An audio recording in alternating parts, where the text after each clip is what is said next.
Jason, I'm just curious, what went into the decision to go through with practice? There's obviously been a lot of cancellations, and other teams around the league this morning have backed out of practice to continue discussions. What went into you guys deciding to continue forward in that practice? Oh man, I don't know. I feel like right now, um, myself and I know a lot of other guys I've talked to in the locker room right now, we're just lost, man. It's almost like a sense of hopelessness. In March, we had a team discussion via like the WebEx, and we all talked about. And here we are months later, and we're talking about the same exact thing. And it's like, all right, do we cancel practice? But if we cancel practice today, on Thursday, do we cancel practice tomorrow on Friday? What's going to get us to go out and practice the next day? We cancel practice today. We sit around. We discuss race. We discuss what happened to Jacob Blake. We talk about what's continuing to happen in our country for hundreds of years. But then we go out and practice tomorrow. Nobody cares. And I think for us right now, we're trying to figure it out. And I know for myself, you feel a sense of responsibility. I know the neighborhood I came from wasn't the greatest. I know there's a lot of people that look like me that are still in that same neighborhood. And there's a lot of people in neighborhoods right here in the New England area that are suffering. And we're all hurting when we see what took place in Wisconsin. And it's not just Black and brown people. As human beings, as Americans, we should all watch a video, whether somebody was a former criminal or had a violent past, whatever all of that stuff, the discussion is, it doesn't matter when you turn on a video and you watch human life being shot in the back 7 times. That stuff becomes secondary. And I think we all need to hurt. We all need to feel devastated. I have 3 young children, and I have no idea how I'm going to explain to them, hey, you're not perfect. You're going to make mistakes. We're believers. We have strong faith. Jesus is going to forgive. You're going to be able to redeem yourself. And then you watch videos, and it's just like, yeah, some people might have made a mistake. Some people didn't. But during the position they're in, and is a mistake worth being shot 7 times? Is it worth being kneeled on until you take your last breath? And I think for us as players, we're lost. We don't know why we're practicing. We don't know why we would not practice. We don't know why we'd be preparing for games. We don't know why we wouldn't. We're completely lost as Americans. We have no idea what's the way to go. I mean, we saw last night NBA players not play. You hear reports now that 2 of the teams don't want to play, the rest of the teams do. We're all lost. We have no idea what's the right move. What can I possibly do to change a system that's been in place for so many years? So, to be honest, to answer your question, I have no idea why we went out there and practiced today. Um, I feel like we all just go through the motions. We feel like, hey, we have meeting starting at 7:15, so we wake up and we go to 17 to a 7:15 meeting, carrying every emotion, every tear with us, and not knowing how to deal with it at all. And we just kind of go through the motions because it's routine, and we've all become so numb to this because it's happened so many times in so many different places that we're all just confused, and there's a sense of hopelessness of just not knowing or understanding how to fix the problem. Okay, well, I don't see any other hands raised. We'll open the line up for any questions for Jason. Please raise your hand or unmute your line and ask a question.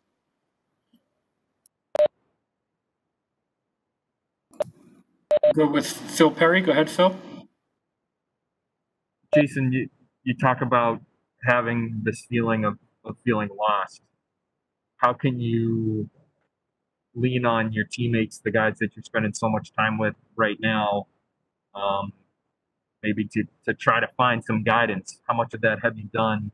Or has it been just you've been busy with, you mentioned you're going to meetings, you're going out to practice. Has it just been you've kind of been lost in this routine right now? Has there been time for those kinds of discussions? Yeah, I feel like we're all discussing it in and out throughout the day, and I know a lot of us battle today of whether we should go out and practice or whether we should go home or whether we should sit around and talk.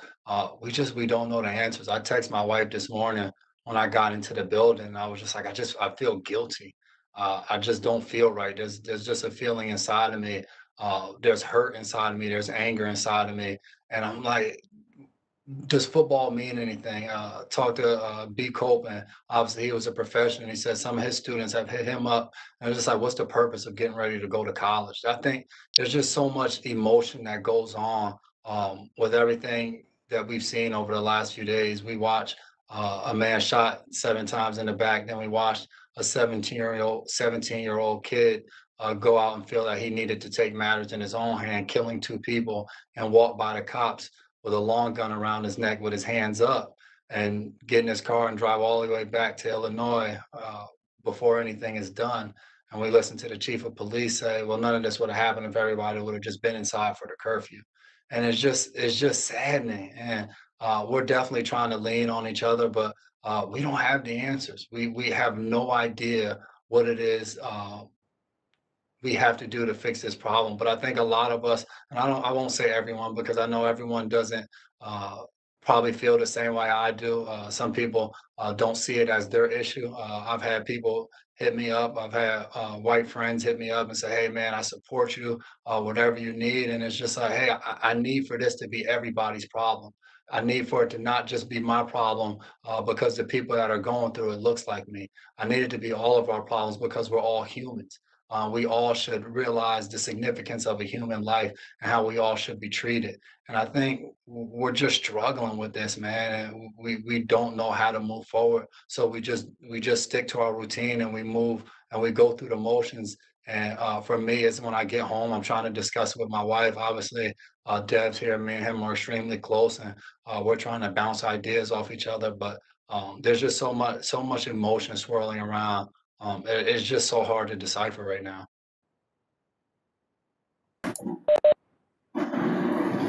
We'll open it up for questions again. If you have a question for Jason, please unmute your line. I could follow up. Mike, Go ahead, Phil. do you feel like, Jason, that this sort of hopeless feeling that you're feeling, I mean, do you get any respite by going to your job? Or is that feeling that you're describing now, does it make it hard to do your job? It definitely makes it hard to show up. I think we learn how to compartmentalize, and I think when we get out on the field today and practice, you get going and you're a competitor as well, and you get lost in football. And I think sometimes that can be a good thing because it allows you the freedom to go out there and just be who you are and do what you love. And I think as soon as it's over, you're right back to reality, and it's almost a sense of guilt that, hey, like I'm able to go out there and I'm able to escape what's really going on out here. And for Jacob Blake's 3 children who sat in the car and watched their father get shot 7 times, where do you go to escape that feeling? Where do you go to erase that sight? Where do you go to deal with that type of trauma? And it's a feeling of guilt when you walk away. And I think that's probably the main thing that I was suffering from today is of guilt that I get to walk into the building, I get to go play football, because the reality is I can be anywhere, and as soon as I'm out the building, there's not a football in my hand. I'm just a black man on the street, and I look a lot like some of the men who have lost their lives, who have been gunned down in the streets. And the reality of the matter is, I'm blessed to be able to do what I can and to have this platform. And for me, I'm going to try to do everything I can to use that platform to help those who don't have the ability to spread their voice, that people will hear them. So yeah, you're definitely able to get away from it and to be able to love your craft and work at it and build as a team and all of that good stuff. But there's a sense of guilt that comes with it. And it's just not reality because we get to go out there, whether it's practice, whether it's a game, it's a few hours out of the day. But I have a 7-year-old, and at some point, she's going to see these type of videos, and she's going to wonder, and she's going to ask me, what's going on, Daddy? What am I supposed to do if I'm in that situation? What if my brother is out there and this happens to him? How should he handle himself?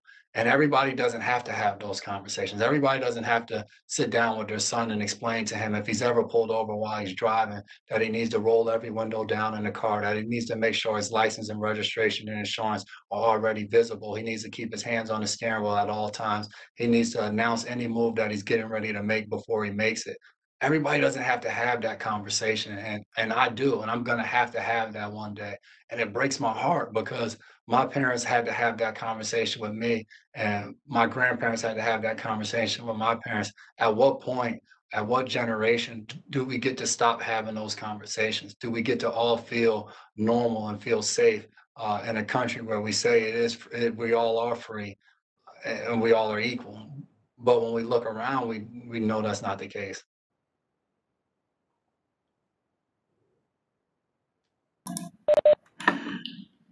Jason, would it be helpful? Sorry, Mike. Does somebody else have a question? You can go ahead, Phil. We'll go to Nicole Yang next, but go ahead, Phil. Well, I was just going to ask Jason. I don't know if you guys have formally, as a team, set aside time to talk. We've seen around the league a couple of teams have canceled practice to do that. Do you think that would be helpful? We've done that in the past, and we plan on doing that. I don't know. I mean, I talked to Duran. I know they did that in Detroit, and they kind of started it. And I thought what they did was awesome. Does it fix anything? When we cancel practice and we sit down and we meet and we talk, does it change anything? When we stay inside for the national anthem and then we go out there and we play in the game for 4 quarters and we entertain everybody, does it change anything?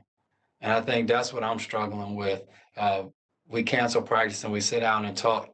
Does Thursday practice just move to Friday? Does everybody write a story on Thursday that the Patriots cancel practice? And then tomorrow the headlines is Cam Newton thrills at practice. And then we just go on and we talk about what happened that day, who's out, who's injured, who came back, who had an interception, who broke off a nice run. It just moves forward. And it's just like, yeah, that was awesome. They canceled practice. They did something. Oh, but they came out to practice the next day. And that's what we're going to write about. And that's what we're going to discuss. I remember the opening press conference where Dev spoke and he didn't take any questions. And he just talked about what's going on in our society. And at the end, he addressed the NFL and the opt-out date. And I went on Twitter after that. And the thing I saw most was Devin McCourty bashes NFL and the opt-out date. Nothing said Devin McCourty addresses Breonna Taylor. Devin McCourty talks about equal rights for everyone. Devin McCourty talks about voting. It wasn't about that. It was about the NFL. And I feel like when you see players like on the Lakers and the Clippers who have said, like, hey, we don't think we should play this game.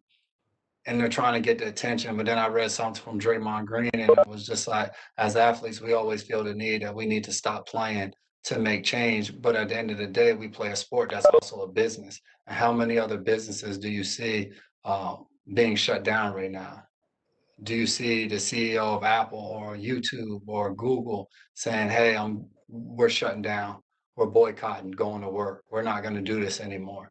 So it's a struggle because at moments I feel like, man, screw this. I'm not going out there to entertain anyone when I feel the way I feel. And is that the right thing? Does that do anything? Is that fair? It's just it's been a ridiculous struggle. I mean, you tweet something and you rest in peace, Jacob Blake. Not rest in peace, I'm sorry, but prayers up for Jacob Blake for what he's gone through in his family. And you go look at your mentions and you have to laugh at it. And it's just like, how can you watch that video and the only thing you can think about is he was a criminal or he did this or he did that. And just because someone is saying prayers up for him, we're not. I don't know the man. I don't know who he is, but I watched the video and I feel for it, and it hurts me to watch. And it's just tough, man. It's extremely tough. I know I'm rambling because I don't really. My emotions are everywhere as well. Next, we'll go to Nicole Yang and then Michael Hurley. Go ahead, Nicole. Jason, you kind of just touched on this, but within the NBA, there seems to be everyone turns to like certain athletes for the answers, and you weren't on the schedule to speak today, and now we're hearing from you. Do you feel that burden, and how do you navigate that, especially because you've acknowledged like you don't have the answers and don't know what to do. Like, how do you approach that situation? I definitely feel a sense of responsibility to the guys in my locker room, to my peers that play this sport, but more importantly to my community, the community in which I grew up in, the community in which I'm playing in and I represent. I definitely feel a sense of responsibility to try to be a voice for them. And as I said earlier to Phil, for every negative comment you see on social media based upon standing up for something, there's somebody from back home that's telling me, "Hey, I'm proud of you, man. Continue to do what you're doing."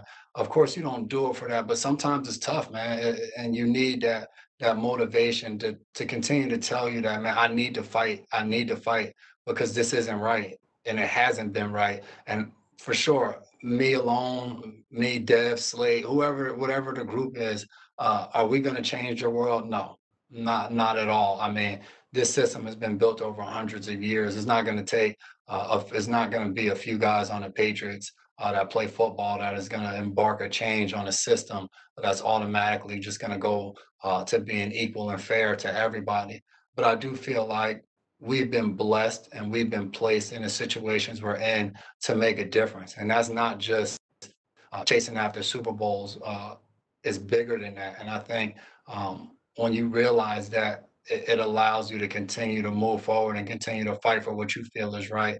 And I've just told myself through all of this to pray what is the right move to make, what are the right words to say. And at the end of the day, do what I feel is right. And I discuss it with my wife every single day. And when I go home, when she can look at me and say she's proud of me and my kids, that's what's going to matter to me. And I just feel like I have to say something. Somebody does. And there's been so many people that have spoken out and continue to speak out and will continue to speak out no matter what the outcome is for themselves personally. And I think we all have to do something. I think yesterday was the day that marked 4 years since Kaepernick first took a knee. And you just think about the backlash that was met with, and the feelings of hostility towards him, and the statements that were being said about him. And 4 years later, you look at what we're going through in our country, and it's not new. It's not like when he took a knee 4 years ago, it just started.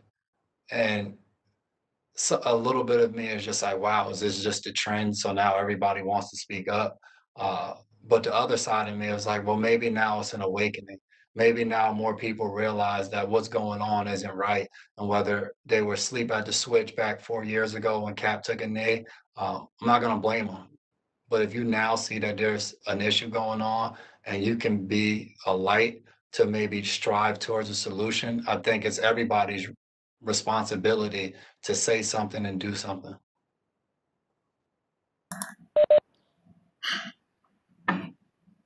Okay, I don't see any other hands raised, so we'll open it up for more questions.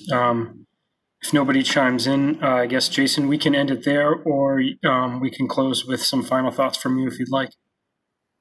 No, that was it. I'm all out of thoughts. Okay, I think we'll end it there then. Thank you very much, Jason. Thank you. Appreciate you guys. Thank you. Thank you, Jason.